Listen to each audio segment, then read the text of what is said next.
যুবক যখন সেজদায় যায়, যুবক তো জানে না, ও তো জানে আমার চলায় জমিন কাঁপে, ও তো জানে যে আমার চলায় এলাকা কাঁপে। হায়, ও জানে না ওর সেজদায় যে আরশ কাঁপে, ওটাও জানে না।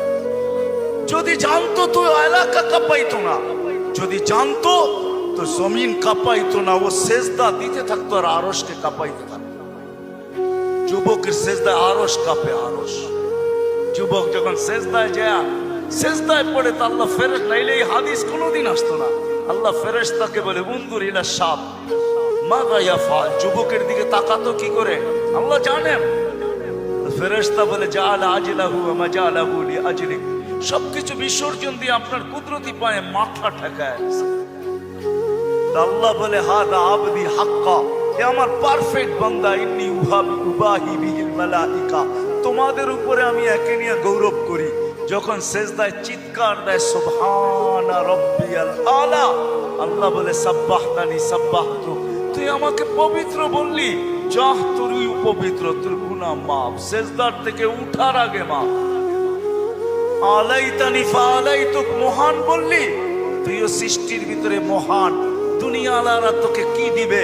কিয়ামতের দিন আমি তোকে আরশের নিচে সুপার ডিলাক্স গ্যালারিতে বসাবো। গ্যালারি, সুপার ডিলাক্স গ্যালারি বোঝেন? 7 জনের ভিতরে একজন ওই যুবক যে যৌবন আল্লাহর সাথে বিনিময় করে। আল্লাহ বলে তাকে আমি আরশের নিচে গ্যালারিতে বসাবো। সাবআতুন ইয়াদিল্লুহুমুল্লাহু তাহতা দিল্লি।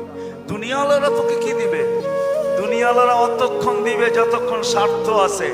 হইতে পারে স্বার্থ শেষ তো তোমার এতিম বাচ্চা, তোমার দুধের শিশুকেও এতিম করতে দুনিয়াওয়ালারা দ্বিধা করবে না, দ্বিধা করবে না। তোমার নববধূকে বিধবা বানাইতে দুনিয়াওয়ালারা দ্বিধা করবে না। অতদিন তুমি চামচ, যতদিন তুমি বোঝেন। রাগ হয়ে গেলেন? যুবক পায়ে হাত রাখি, মাপ চাই তোমাদের কাছে। অতদিন তুমি দুনিয়াওয়ালাদের কাছে দাম পাবে যতদিন তুমি চামচ হবে, চামচ। আল্লাহ বলে আমার কাছে দাম ভিন্ন, সত্য এটি। এই জন্য আসেন আজকের মজলিস থেকে ওয়াদা করে উঠি যে আজকের থেকে ভাববো যে আমি যে কোনো মুহূর্তে যেতে পারি। আমি ভাবাইতে চাই এই জন্য আমার কাছে পিছনে একটা প্রমাণ আছে। এই উম্মত যদি ভাবতে ভাবতে কোনো দিক দিশা না দেখে, আর যদি মাথায় হাত উঠায়া দিয়া চিৎকার দেয় আল্লাহ, কোনো দিকেই তো দেখি না, নিজেকে কি ধ্বংস করে ফেললাম, এটা মুখ দিয়া উচ্চারণ করতে দেরি। আল্লাহ ঘোষণা